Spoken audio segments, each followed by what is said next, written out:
युद्धाचा फटका अनेक ठिकाणी बसलेला आहे। पाहिलं तर ठाण्यातील 30% हॉटेल बंद झाल्यानंतर आता आपण सध्या ठाण्यातील वागळे एस्टेट परिसरातील TMT आगार या ठिकाणी आहेत आणि याच ठिकाणी सकाळ दुपार संध्याकाळच्या वेळेस या ठिकाणी नाश्ता आणि जेवण मिळत असतं आणि याच ठिकाणी जे कॅन्टीन आहे या TMT परिवहन सेवेचं तेच आता सध्या बंद करण्यात आलेलं आहे। या ठिकाणी टाळे लावण्यात आलेलं आहे आणि या ठिकाणी भला मोठा बोर्ड या ठिकाणी लावण्यात आलेला आहे।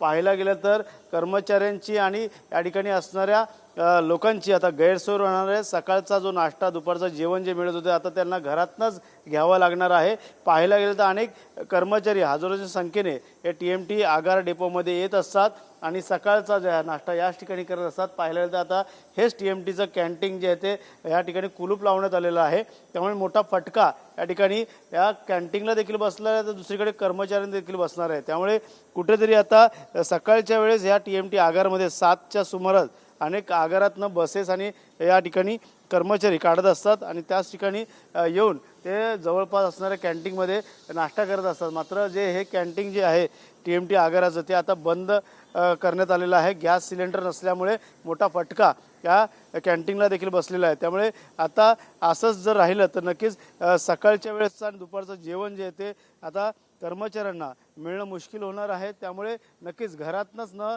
विसरता त्यांना आता जेवणाचा डबा असेल या सकाळचा नाश्ता घेऊन यावं लागणार आहे। त्यामुळे येणाऱ्या काळात आता पाहिलं तर गॅस सिलेंडरचा जो पुरवठा होता तो कुठेतरी खंडित काही ठिकाणी कमी पुरवठा होत असल्याकारणास्तव अनेकांना त्याचा फटका बसलेला आहे। त्यापैकी ठाण्यातील ST आगार जे आहे ते TMTचं त्याला देखील बसलेलं आहे। त्यामुळे नक्कीच येणाऱ्या काळात आता सरकारकडनं येणाऱ्या काळात कशा प्रकारचा गॅस सिलेंडर असेल तो कशा प्रकारे पुरवला जाईल हे देखील पाहणं गरजेचं मानतात। युद्धाचा फटका हा अनेक हॉटेल असेल या कॅन्टीन असेल यांना देखील बसताना आपल्याला पाहायला मिळत आहे। कॅमेरा अथर्वसह गणेश सुरा TV9 मराठी ठाणे।